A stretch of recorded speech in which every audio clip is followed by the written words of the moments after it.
මම හිතනවා දැන් ඔබට මේ ස්ටෙප් සීක්වෙන්ස් එක හරහා බීට් එකක් හදාගන්න සාමාන්‍ය දැනුමක් ලැබෙන්න ඇති කියලා.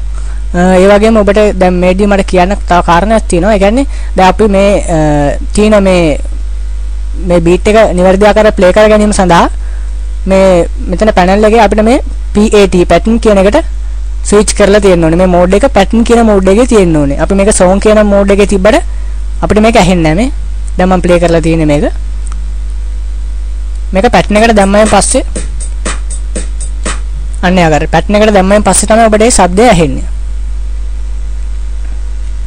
ඒ වගේම තව මට කියන්න තියෙනවා මේ පැනල් එකේ අපේ ස්ටෙප් සීක්වෙන්ස් පැනල් එකේ මේ වම් පැත්තේ තියෙනවා මෙන්න මෙතන තිත් වගේක්. මේ තියෙන්නේ මේක අපිට මේ තියෙන මේ ලේයර් එක. අපි මේක මේ channel එකක් ගත්තොත් මේ channel එකේ අපිට මේ අවශ්‍ය මේ කොටස අපි කිව්තුන් අපි මේ කික් එකේ ගිහලා මේ කික් එක අපිට මියුට් කරන්න පුළුවන් මේ මත ක්ලික් කිරීමෙන්. ඒ කියන්නේ මේක මේ ඔබ හිතනොත් මේක බල්බ් එකක් කියලා මේක ඕෆ් වුණා වගේ.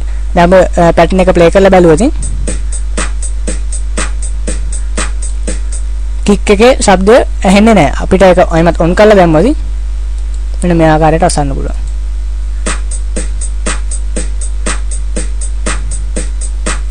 ඔබ සමහරකට ඒක පැහැදිලිව ඇහුණාද දන්නේ නැහැ. අපි බලමු මේ ස්නේහර් එක වගේ පැහැදිලිව ඇහෙන ශබ්දයක් නැති කරලා.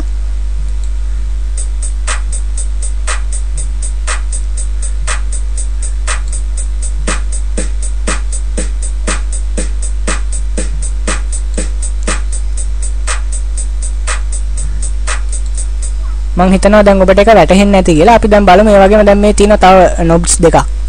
මේ පළවෙනි එක ඇවිල්ලා අපේ channel panning. ඒ කියන්නේ මේ panning කරන. ඒ කියන්නේ අපිට මේක channel එක වමද දකුණද කියලා අපේ speaker දෙකෙන් select කරන්න. ඒ කියන්නේ අපි මේ stereo ක්‍රමයට තමයි මේ ශබ්දය අහන්න ඕන තමයි මේක වැදගත් වෙන්නේ. එතකොට අපේ speaker දෙකෙන් මොන පැත්තටද මේක මැද තියෙනවනේ ඒ දෙකේම ඇහෙනවා. අපි මේක වම් පැත්තට දැම්මොත් වම් පැත්ත විතරයි. දකුණු පැත්තට දැම්මොත් දකුණු පැත්ත විතරයි. මේ අපි බලමු දැන් මෙහි ඒ ආකාරය වෙනසක් කරලා. ඔබට ඔබේ ශබ්දය ඒ ආකාරයට සකස් කරලා තිබ්බොත් ඒ කියන්නේ ඔබේ අපේ ස්පීකර් එක ස්ටීරියෝ ක්‍රමයට සකස් කරලා තියෙනවා නම් ඔබට මේක දැන් ප්ලේ කරද්දී අහගන්න පුළුවන් වෙයි.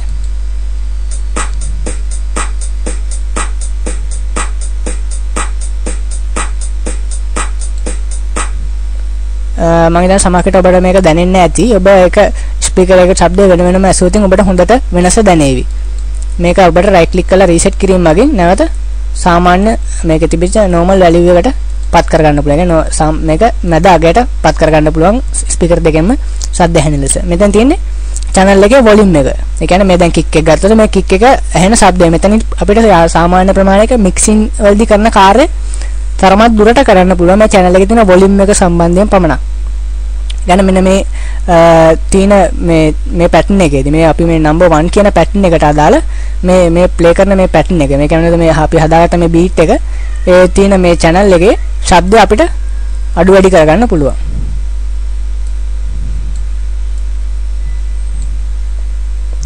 මේ සඳහා ඔබට මේ අපේ Fruity Loops වලදී අපි මේ වගේ knob කැරකීමේදී සාමාන්‍යයෙන් භාවිතා කරන්නේ knob එක මත ක්ලික් කරලා උඩට හා පල්ලෙහාට mouse එක ඇදගෙන යාම. ඒ කියන්නේ drag කරනවා වගේ තමයි.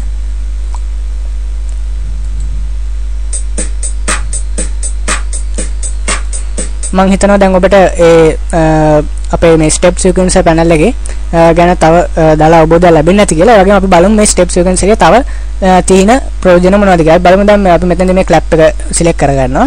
ඒක select කරාම මේ channel එකට අදාළ channel settings මතුවෙනවා. අපි මේක දැන් නැති කරලා දැන් බලන්න මේ මෙතන තියෙනවා මේ keyboard editor කියලා මේ button එකක්. ඔබට K කියන shortcut key එක භාවිත කරන්න පුළුවන් මෙතෙන්දී.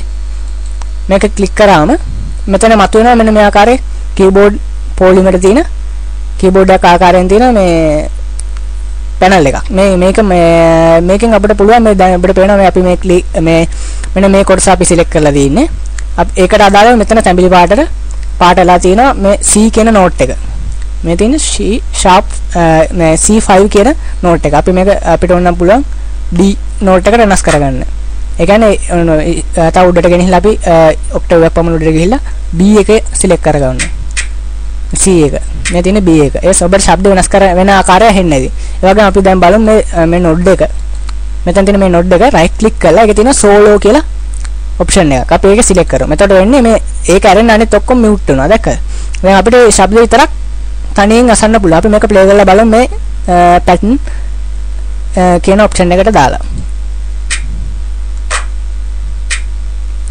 ඔබට ශබ්දයේ වෙනස හොඳට ඇසෙන්නේ නැති කියලා මම හිතනවා.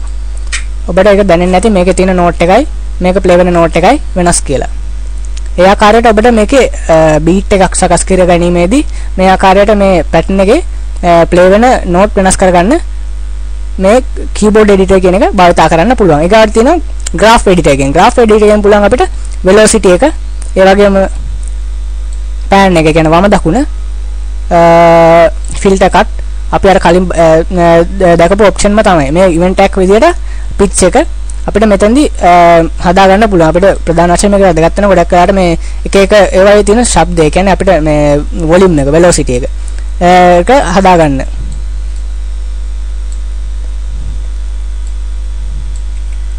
අපි දැන් ප්ලේ කරලා බලමු.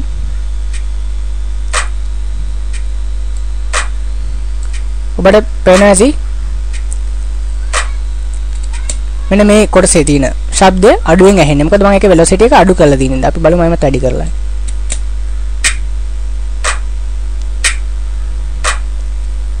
ඔබට දැනෙන්නේ නැති ඒකේ වෙනස.